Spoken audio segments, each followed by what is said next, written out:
Welcome to Wild Ones, everyone. This is our final meeting of the 2021 year. You can learn more about Wild Ones at KalamazooWildOnes.org on our website. We have a 2022 lineup already scheduled. That will be on the website very soon and coming out in seedlings. So look out for the 2022 schedule. Our first meeting will be on January 26th.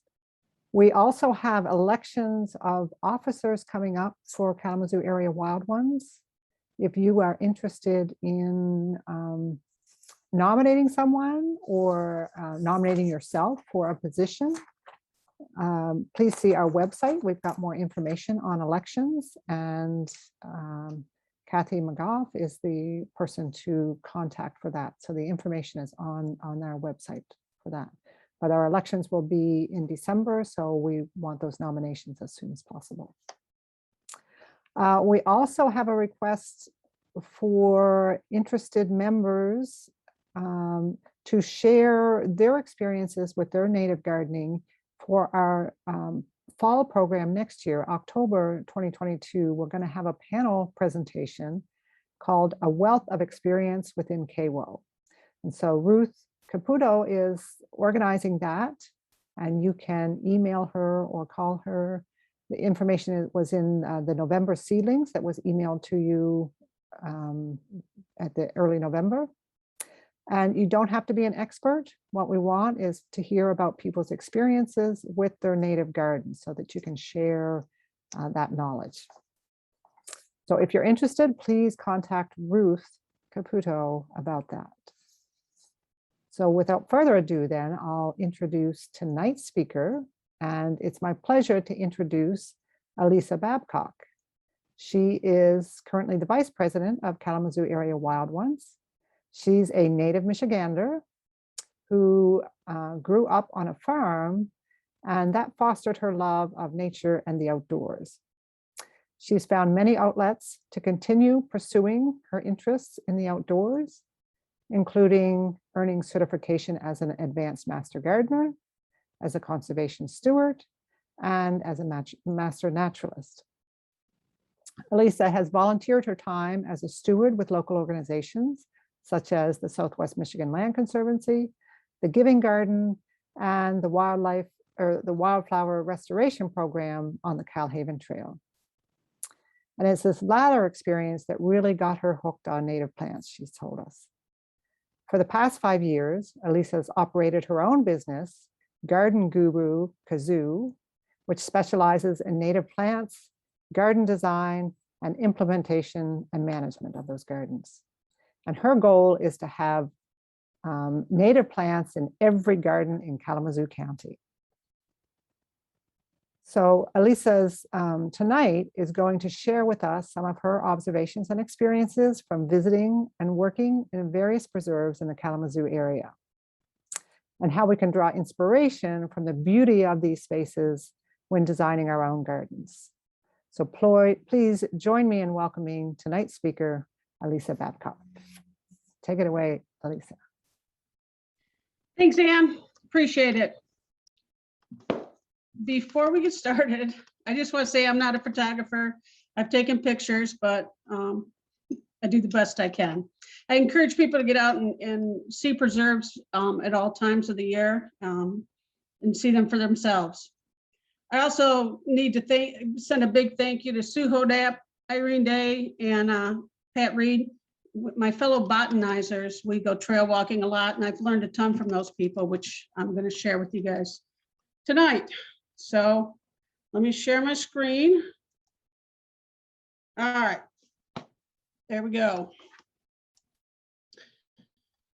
All right, so you're probably wondering, what are we going to see in January? There's no plants, there's no flowers, but we started Asylum Lake, which is 274 acres, owned by Western Michigan University, includes 2 lakes, a large savanna, prairie, and forest. And I guess there might be a deer or 2 living there as well. That was a joke. First one, Queen Anne's Lace. I know it's not a native, but the University of Michigan Herbarium has called it, quote, an old world native, now a well-established weed of disturbed places. I think it looks cool with the snow in it, and it's January, so we look for things. The leaf, I know it's a maple leaf, it's just laying there, but come on, it's January. It's not even broken. It's perfect. And if you look really close at the top, that little ice crystal is in the shape of a heart. Next to that is a cool ice formation. And then we move to Chipman, which is a Southwest Michigan Land Conservancy property, 228 acres, a rolling savanna, forest, and grassland habitat. All right, as Ann mentioned, I did do pre-pandemic. I did some volunteering with Swim Lick at Chipman. That's a big brush pile. You probably wonder how trails get cleared. Well, there it is. On the right's a red osier dogwood that's obviously flagged for saving. So if you are interested in volunteering with Swim Lick, I get a hold of them. The folks out there that are volunteering know a lot, and I certainly learned a ton from them. Hey, you can always look for tracks. This happens to be a turkey track, but there's all kinds of animal tracks out there in January. You just look for them, as well as bird's nests. And then there's a wasp nest. This one will not be used again. Wasps don't reuse them, but if they like the site, they will build another nest near there. But they do abandon them in the fall, so it just looks kind of cool. And I think this is February, still hanging out there. And now, all right, I'm going to warn you, this is a video of little snow fleas, so it's kind of freaky, but I think it's super cool. When we first came upon this, I thought it was seed until we looked closer. Look at them moving. But anyway, the snow fleas are actually springtails. And they're not really fleas, they won't bite you, but they do feed on decaying plant material and bacteria in the soil. And they're present throughout the year, but obviously they're able to synthesize an antifreeze-like protein. It's a glycine-rich protein that allows them to function in sub-zero temperatures, which is just amazing to me. They're just tiny little creatures and they don't freeze. Anyway, moving on, February. There's still stuff to see. We went to the Kellogg Bird Sanctuary.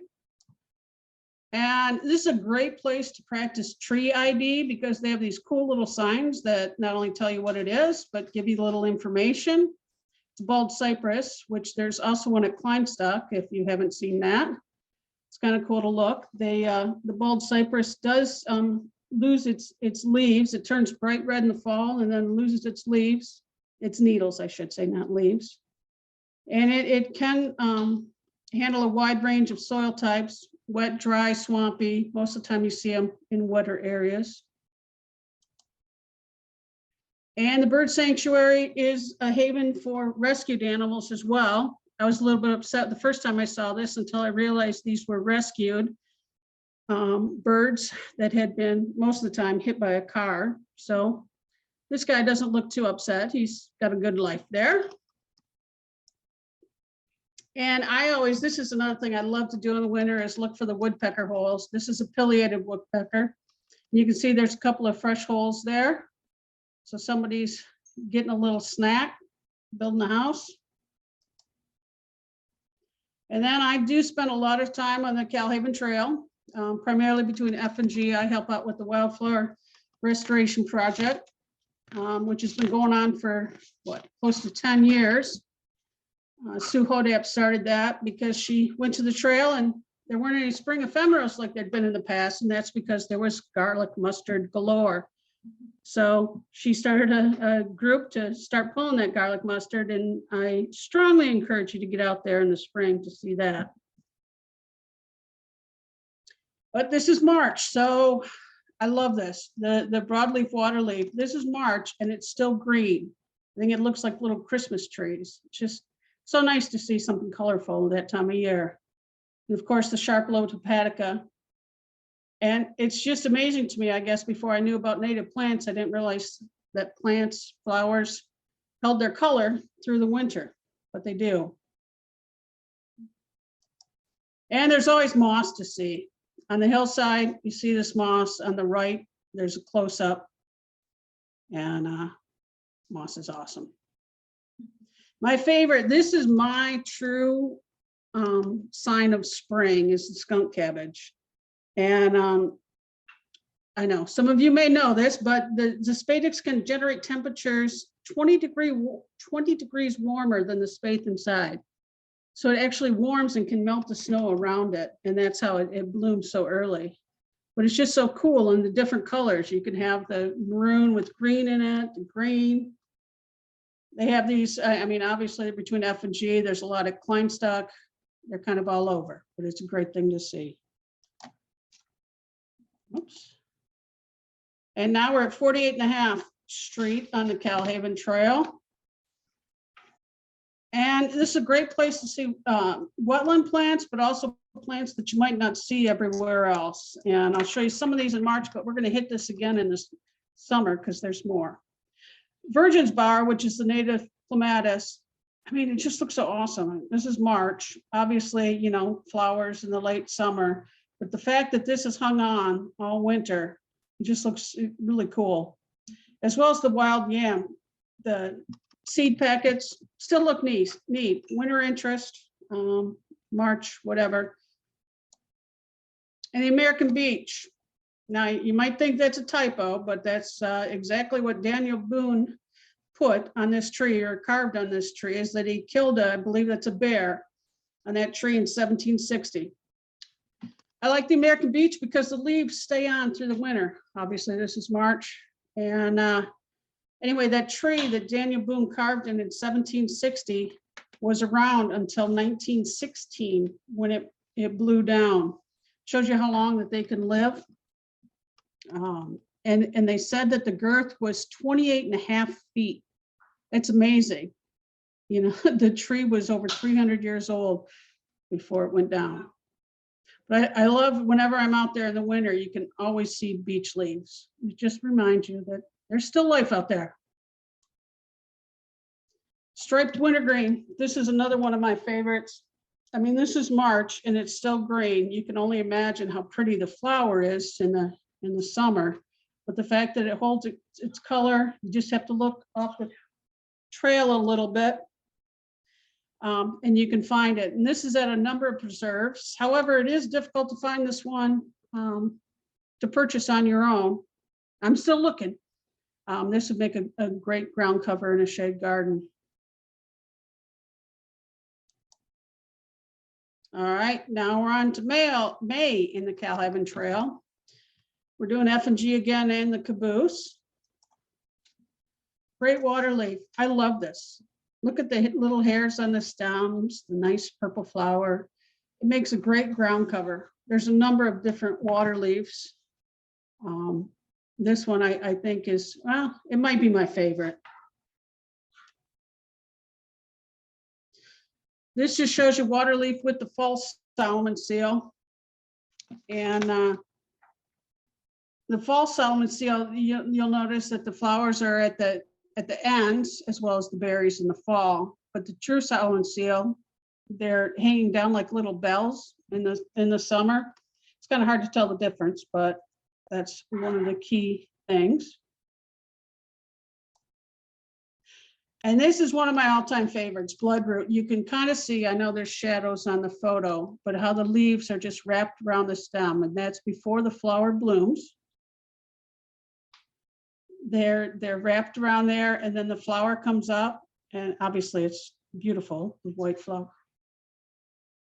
And then after the flower goes away, it makes another great ground cover. So, you know, I come across a lot of gardens that have invasive ground covers in Kalamazoo. You know, you have the ivy and the vinca and several different things.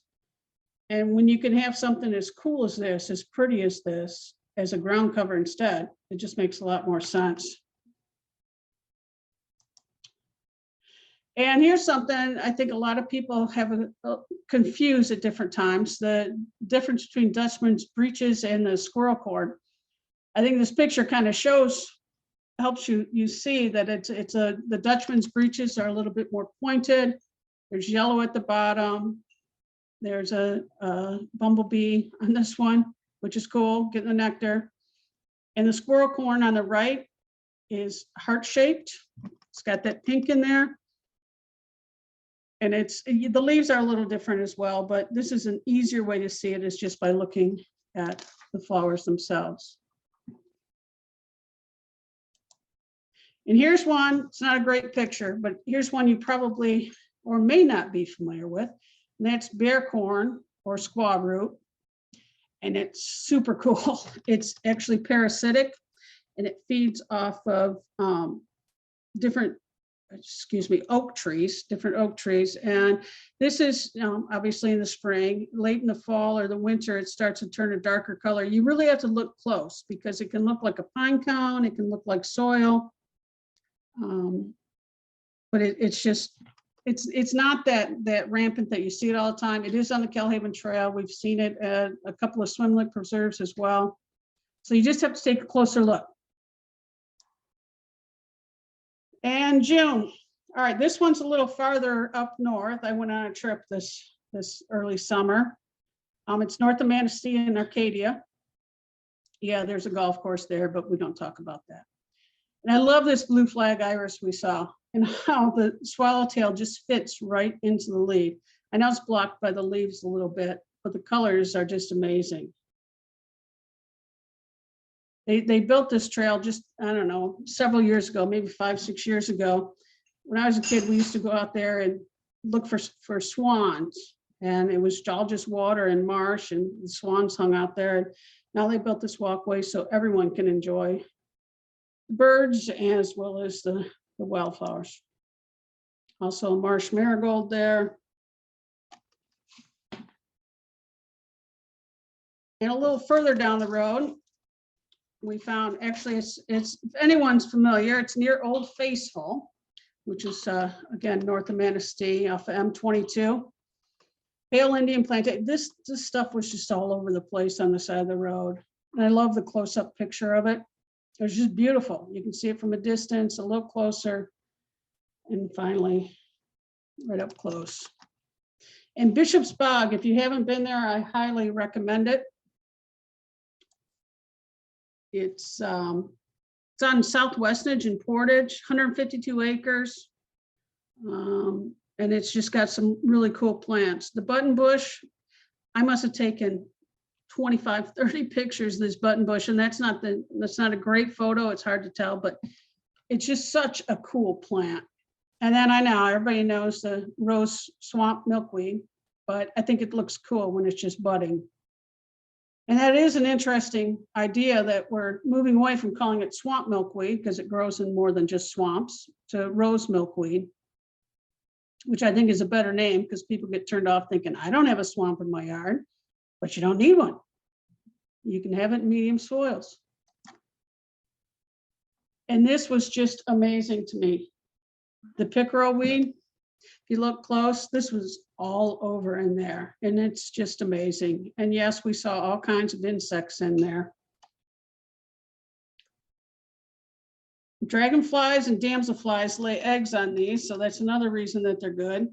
It's highly deer resistant, although you may not have a pond in your backyard. It'd be great if you did to add this one.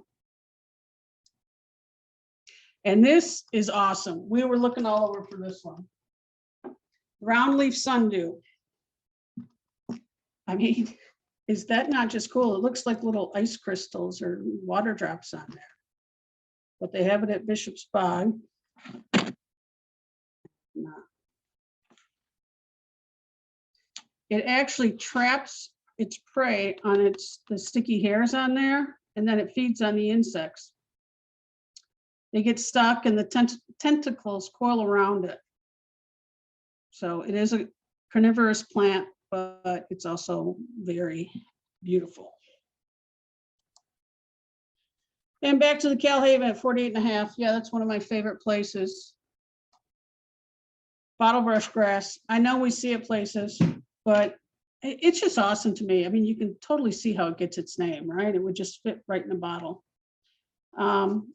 Normally is left alone by deer, and it's just a nice backdrop. It's hard to get a picture. I've taken hundreds. This is the best one I had. And Gila, which you may pass by, it looks kind of like, no big deal.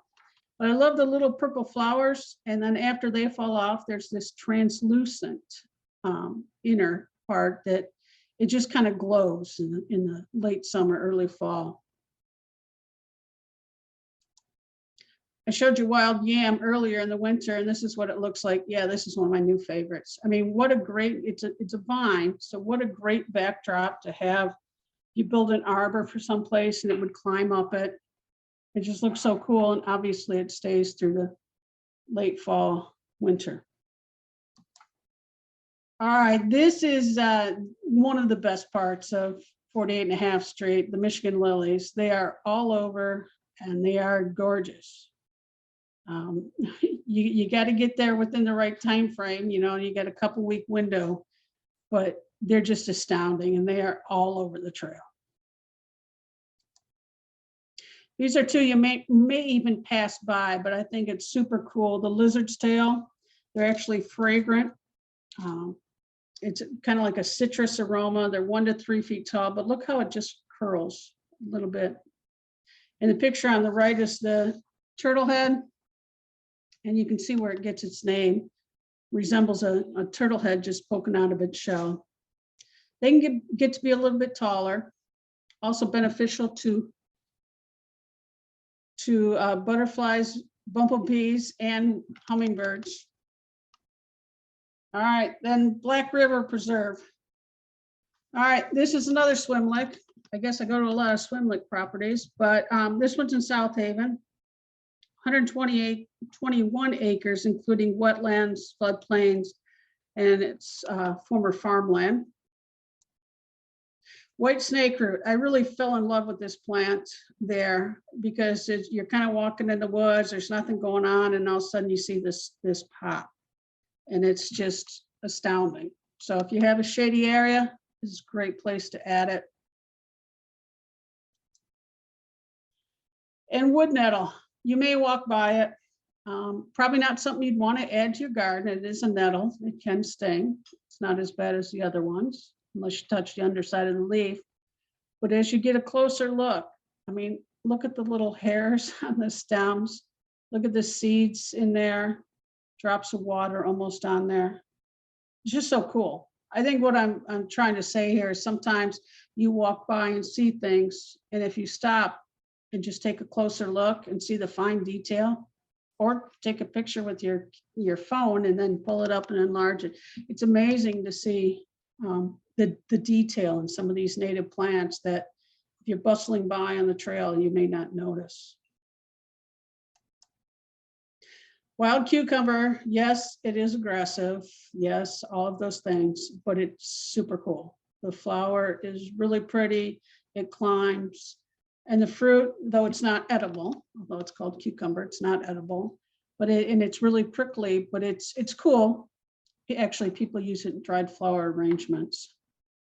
But the spines are sharp, kind of like cucumbers are a little sharp. These are really sharp, but it's beautiful. All right, and then I went up to Kal-Haven Ecosystem Preserve, which kind of pulls all this together. You see a lot of plants in the wild and just kind of doing their thing. Well, this is more of a garden. It's on Kal-Haven University campus in Grand Rapids. And they've just got kind of a mixture of stuff going on. It's just beautiful. I mean, the purple cone flower, stiff goldenrod, the nodding wild onion, ironweed, a lot of different things. They've got them organized. It's a great place to look and see how to organize and plant your garden. I mean, there's just a sea of color there. And this is just at the entrance. This is you walk in and around a circle, there's a whole trail back there, which they planted as well. And this is right at the entrance when you walk in. So it's pretty welcoming. The black-eyed Susans, again, nodding onion and purple cone flowers. Again, this is in August, so I imagine there's a lot more to see in the spring and summer. And then back to Chipman. Yeah, I do like to go to Chipman too. the blazing star, just the colors of this are just awesome. Mixed with the evening primrose. I know it's just common, but they're beautiful.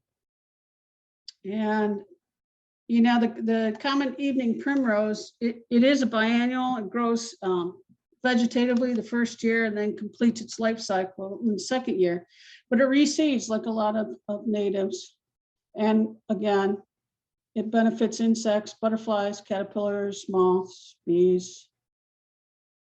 And this one, this was at the entrance. And when we first came across this bee, it was sleeping in the hoary vervain, but a dog came up and brushed it and woke him up. So that's where he is. But just amazing how he's hanging on there and just like, hey, I was sleeping. You guys just woke me up. And though I'm not a huge fan of Ohio spiderwort, when you look that close, again, I talk a lot about taking a closer look. It's just amazing, the purple and yellow in there. But you do have to be careful because it is aggressive if you put it in your garden. You've got to pay attention to it. And back to 48.5, the swamp thistle. What a bright spot in August to see this bright purple. And wild strawberry, I think, doesn't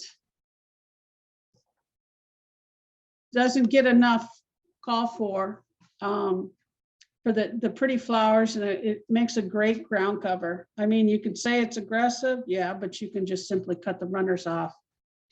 And all right, I can't leave 48.5 without putting at least a couple of ferns up.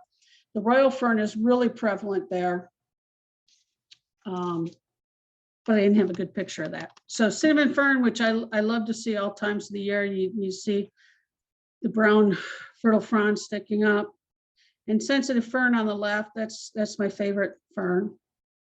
It's just so pretty and really complements a garden.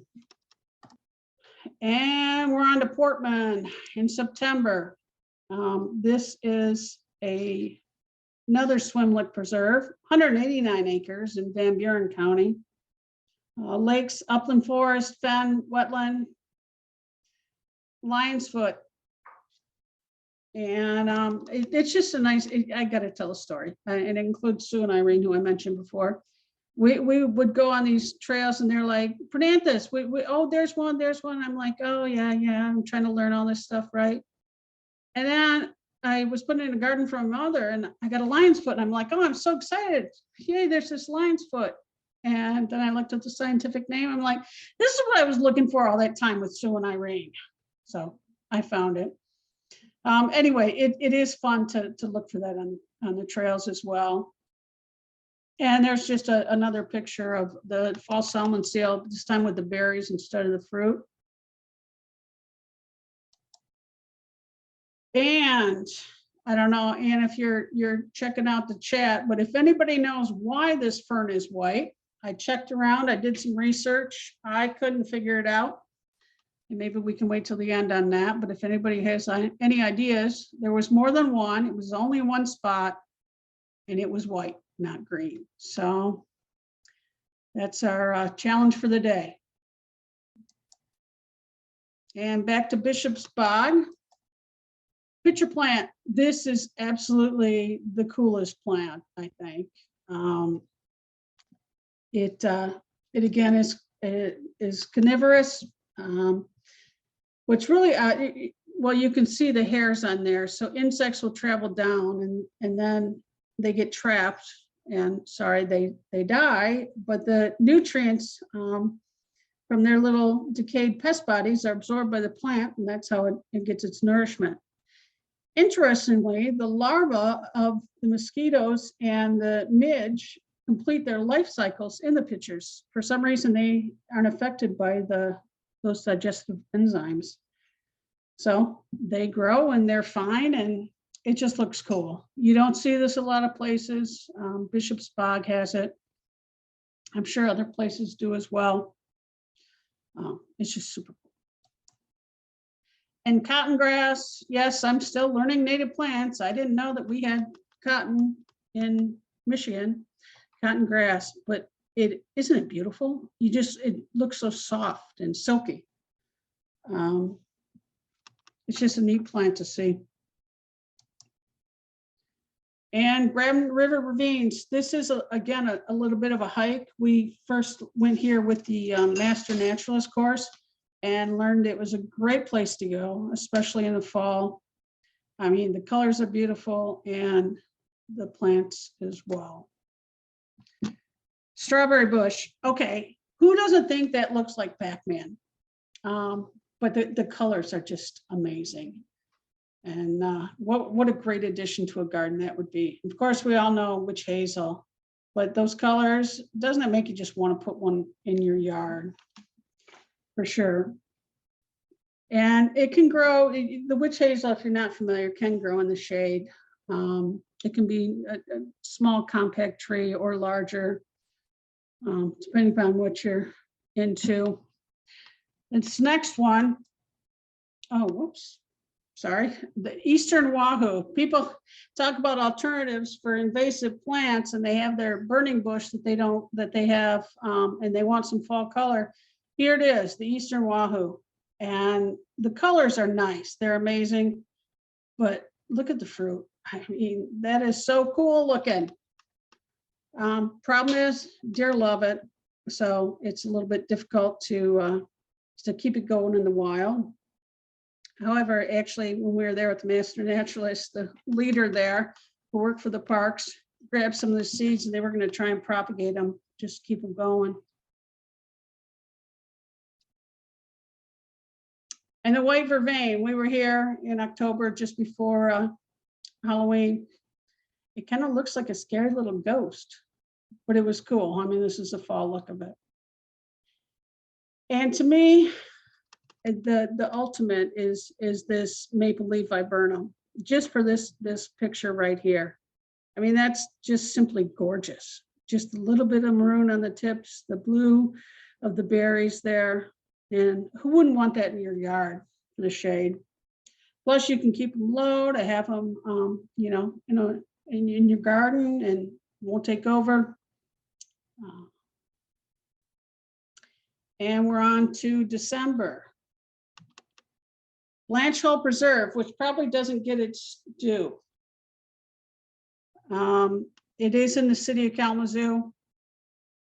And I didn't take a lot of pictures here. Well, I took a lot didn't turn out. The biggest thing was the beavers at work. And it's simply amazing what they're doing. I know they're all over Asylum Lake as well, but they're at Blanch Hole Preserve. And it's just cool to look at how amazing their little teeth can go through the wood like that. There also, though, ironically, were a lot of invasives there. It would be great if a group could get in there and try to address some of the honeysuckle and things in there, because it's amazing that there's a park right in Kalamazoo that you know, is could be full of more native plants. And I didn't get to all the trails I've been to. There's only so much time and so many pictures you can show in here. I highly recommend some of the other ones here. You know, Bow in the Clouds, the River Valley Trail, which is great because it's off of Mark and Glen Park, which you wouldn't think of looking for natives for a lot. Kleinstock, I do have a lot of pictures there, but not a lot of them turned out. Rogue River Trail in Rockford. You may not want to get up there. That's north of Grand Rapids, but that had a lot of cool wetland. I mean, the spice bush there was amazing. Islands in Grand Rapids. We went there, what, 3 years ago in the West Michigan Land Conservancy. I think it's called Land Conservancy. West Michigan, anyway, is redoing a golf course that had been there for like 100 years, and they're removing the invasives and it's right next to Nature Preserve. We went there right at the beginning. There wasn't a lot going on, but I would highly recommend you going back there and checking that out. And Wolf Tree Preserve. Swimlick's been doing a lot of work there. A lot of cool stuff to see. And I have just one more plant, just because I think it's cool. This bee, he's on this obedient plant. He's like, hey, is there any nectar in there? And he's like, yeah, there might be nectar in there. He's like, well, I got to take a closer look. And then he goes all in. I mean, nature's amazing, isn't it? And that's it. Back to you, Ann. Alysia, thank you so much for sharing your beautiful photos and your observations and experiences from all these special areas. And we will look forward to more as you continue to go out over the years. As there's been a little bit of chat going on here while you were presenting, and remarking that thank you, you've introduced us to some plants that some of us have never seen before. I don't think I've seen the Eastern Wahoo and that nettle that you spoke of. I don't think I've seen that. And it's just nice to see things through the seasons, to see how things change, and that there's color and beauty at all times of year. We do have a couple of questions, and I want to encourage all our listeners to maybe post in the chat yourself, what are some of your favorite preserves, and are there particular plants at those particular reserves that that you like to go see? Because you mentioned Wolf Tree, and I think both Wolf Tree and Portman Preserve, that Swim Lake owns both of those. There's a plant, and it's American something. It's like a really tall Colombo plant or something like that. That's at those preserves that I've never been there when it's flowered, but it's an unusual plant. Oh, well, yes, because it only blooms every 7 years. It's also actually on near the 10th Street on the Kal-Haven Trail. But I know that they plant a lot at Wolf Tree, and you just got to catch it. It takes 7 years. Yeah. And talking about planting it, and you mentioned that when you were out with the Master Naturalist, that they had collected some seed from the Eastern Wahoo to try and propagate. Do you do any seed collecting yourself and try and propagate? Yes, I do. I'm trying to start plants as well. I collect seeds, obviously never from a private preserve or state or national park land, but from private owners when I have their permission. And in fact, and it's just a cool experience to try, with the cold stratification or the different stratifications, to try a few seeds on your own. And I think last month we had Bill Snyder from Wild Type, and he talked a little bit about collecting seed as well. So if some of you didn't catch that presentation, you might look back at that on our YouTube channel. Someone said a general question. They're just starting to get into native plants, and said, what are the best sources locally for native plants? I've just moved here and want to get my landscaping off on the right foot. Can you make any recommendations for your local plants, sources of native plants? I mean, there's a number of them. I know Chad's on here, Chad at Hidden Savannah. Obviously, you mentioned Bill Schneider. Wild Type. Wild Type, Calvin Ecosystem sells plants as well. Any of the wild ones sell plants. And, I believe, Ann, what our website has a list of places. Yeah, I wanted to give you a chance first, but yes, we do have, if you go to our website, Kalamazoo Wild Ones.org, we've got under resources, there's some sources for native plants. And I've got a more comprehensive list I've got to upload that Bill Snyder gave us as well. Yeah. Another person asking beautiful photos and information. I have a long list of things I'd like to have in my gardens. The question is, if you have a section of land, how do you prepare the land for transformation? Do you clear everything and start from scratch? Well, that depends whether you have invasives or not. what's there. And I think we all know that cardboard can smother grass and other things. So that's a great way to clear stuff off in the beginning. But it really depends. You really need to have someone take a look and see if there's invasives and getting those out of there, digging them up or what have you. But other than that, yeah, I mean, cardboard will smother if you put enough of it. Mhm. Right, and I think a presentation by Chad at Wild Ones a couple years ago, site prep, site prep, site prep. Yeah, very important to get the site prep right. So as you say, get those invasives out of there to begin with. Right, because you know what, unfortunately in Kalamazoo, they must have had a big push for vinca and ivy and other invasive ground covers. And I see them everywhere, and they're just all over, and there's so much more you can do than those, but we got to get them cleaned up first, get them removed. And you mentioned garlic mustard on the Kal-Haven Trail, that you guys were removing that to do the wildflower restoration.